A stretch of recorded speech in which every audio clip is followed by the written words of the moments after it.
Coucou les amis, en direct d'Israël, vous êtes beaucoup à m'envoyer des messages pour essayer de comprendre qu'est-ce qui se passe. Alors sachez que depuis notre dernière vidéo, il y a 48 heures, tout a basculé. Le mouvement terroriste Hamas qui gouverne la bande de Gaza a commencé à tirer des roquettes, comme je vous l'avais dit que c'était prévisible que ça se fasse. Ils ont tiré directement sur notre capitale, sur Jérusalem, en plein dans les festivités du jour de la réunification de la ville, où il y avait beaucoup de monde, comme on peut l'imaginer. Et après, ça s'est amplifié dans la soirée, dans la nuit, hier toute la journée, aujourd'hui aussi. Et on est à plus de 1000 roquettes tirées par le mouvement islamiste terroriste du Hamas qui a la bande de Gaza sur toutes les grandes villes d'Israël. Tel Aviv, Rishon LeZion, Ashdod, Ashkelon, Beersheva, Dimona, Jérusalem.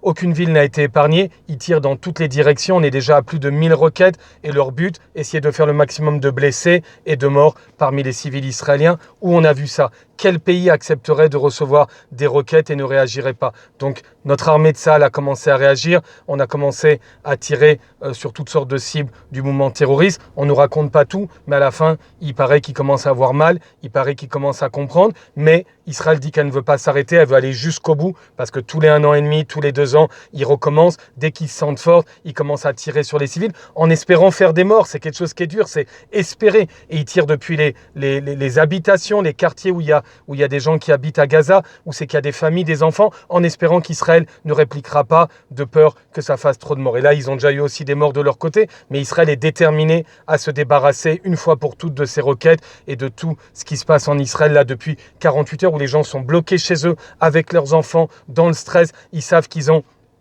quelques secondes quand il y a une sirène pour pouvoir aller dans leur abri. Des fois, ils ont l'abri dans la maison, c'est construit dans les nouveaux appartements. Des fois, c'est dans le sous-sol de l'immeuble. Des fois, c'est dans le quartier. Ils doivent sortir en pleine nuit avec les enfants. En quelques secondes, ils tombent, ils se font mal. Des fois, ça tombe. Une femme, ça lui est tombé dessus directement. Elle est morte, elle n'a pas eu le temps d'arriver. Mais en tout cas, une chose est sûre, c'est que on va espérer que cette fois Tsahal va faire le travail pour aller jusqu'au bout, pour se débarrasser de cette plaie. Et on doit comprendre aussi comment on en est arrivé là. Comment c'est possible que le Hamas, qui soi-disant n'avait pas d'argent il y a quelques semaines pour acheter des vaccins pour sa population, arrive à avoir d'un autre côté plein de roquettes pour tirer? Eh bien, c'est parce qu'ils les fabriquent avec tout l'argent qu'ils reçoivent de l'ONU, de l'Union européenne, des États-Unis, de tous les pays à qui ils font les yeux doux en disant on a besoin d'argent. Il n'y a rien qui arrive à la population en général, qui pourtant ont voté pour eux. Pourtant, il y a eu des élections et le Hamas est passé avec des élections il y a quelques années et il dirige là-bas. La population l'a soutenu, la population le soutient d'ailleurs,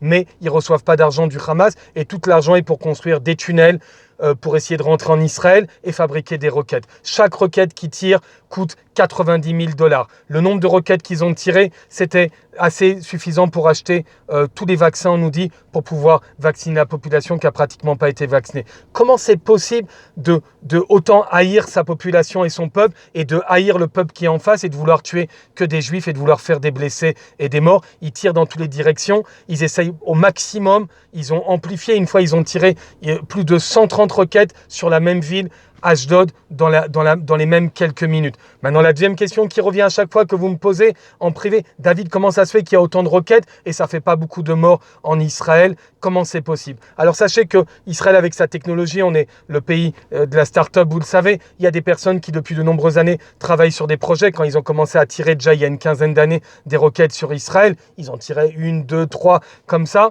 Eh ben, il y a des personnes qui ont commencé à travailler. Il y a le nom d'une personne, de Danny Gold, un ingénieur dans l'aéronautique, qui a inventé ce qu'on appelle le dôme de fer. Le dôme de fer, c'est quelque chose qui, quand il tire une roquette, automatiquement, avec des ordinateurs et un travail, ça commence à aller dans la direction de la roquette et ça la fait exploser. Et c'est cette chance d'avoir la chorma, d'avoir l'intelligence, d'avoir inventé pour protéger nos civils, qui fait que même quand ils ont tiré 1000 roquettes en moins de 48 heures, eh ben, la plupart, à 90%, on nous dit, ont été interceptés. Heureusement qu'on a cette intelligence, heureusement que nous, on met notre argent pour protéger nos civils, pour essayer de protéger notre pays, pour protéger tous les habitants qui habitent en Israël. Et à ce moment-là, c'est les Israéliens qui sont juifs, musulmans, chrétiens, bédouins, druzes, tout le monde. Et c'est ça qui fait qu'on a autant de réussite et c'est ça qui fait qu'ils amplifient avec cette haine d'essayer d'arriver de faire le maximum de morts. Donc on va souhaiter que notre armée soit forte.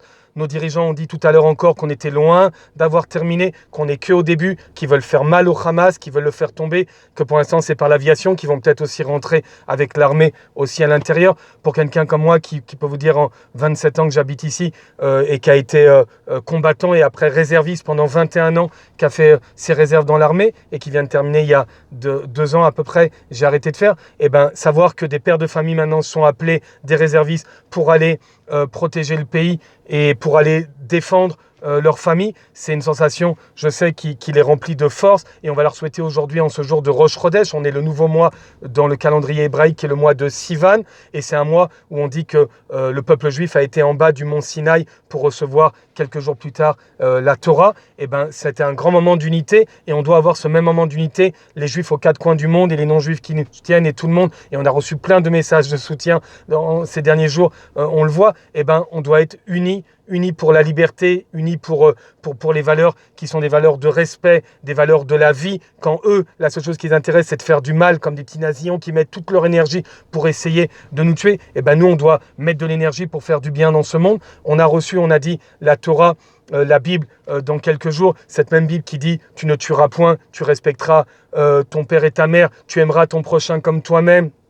Tu ne te réjouiras pas quand ton ennemi tombera. Toutes ces valeurs de la Torah qu'on a données après à l'humanité, que chacun a repris dans leur religion, eh ben, nous, on ne se réjouit pas pour nos ennemis, même quand ils ont mal, même quand on leur fait mal. On sait qu'on fait ça à contre-cœur, qu'on n'a pas le choix. Comme je vous dis, j'ai fait 21 ans d'armée, j'ai participé aux 4 dernières guerres d'Israël. Jamais on s'est réjoui et jamais on a entendu de la réjouissance quand on gagnait. Toujours, on sait que quand on enlève des vies, ça fait mal, surtout quand notre ennemi fait exprès de se mettre dans des bâtiments où il y a une famille avec des enfants et que les enfants se mettent sur le toit et que le soldat en face, notre soldat qui a 18-20 ans, voit les choses et sait que s'il appuie sur le bouton, ça va tuer. Mais qu'est-ce qu'on peut faire? C'est la guerre. Et là, il tire des roquettes aveuglément sur les grandes villes en espérant que ça tombe sur des bâtiments, que ça fasse le plus de mal possible. Heureusement qu'on a cette Rochma avec le dôme de fer. Heureusement qu'on a inventé cette application qui nous dit partout, et mettez-la aussi partout où vous êtes dans le monde. Vous pouvez mettre l'application qui est alerte rouge. Elle est en anglais et en hébreu. Vous la retrouverez sur tous les endroits pour descendre les applications. Et écoutez. Mettez-la pendant 24 heures, 48 heures, écoutez toutes les sonneries que les Israéliens vivent. Vous pouvez entendre toutes ces sonneries, ça veut dire qu'il y a des alertes dans les grandes villes d'Israël, qu'ils ont quelques secondes pour aller se cacher dans les abris, que les enfants font pipi sur eux, que les personnes âgées dans les maisons de retraite ne savent pas quoi faire, que les gens dans les hôpitaux, des femmes sont en train d'accoucher, on a vu des images très dures. Mais tout ça, ils vont le payer parce qu'il faut terroriser les terroristes, et c'est ce qu'on va faire, c'est ce qu'ils ont dit. Et donc on va le faire, on va faire tomber le Hamas, on va faire tomber tous ces Amalek, on n'a pas le choix, on va faire une prière et espérer que les choses vont s'arranger, qu'à la fin du compte, on va relever la tête. Le peuple juif a toujours relevé la tête, et c'est pas d'aujourd'hui. On a toujours eu des ennemis qui ont essayé de nous faire du mal, qui ont essayé de nous détruire, qui ont essayé de nous brûler. Mon arrière-grand-mère a été brûlée à Auschwitz. On sait ce que c'était de ne pas avoir d'armée et d'être à la mainmise du monde, qui lâchait une petite larme, mais en vérité...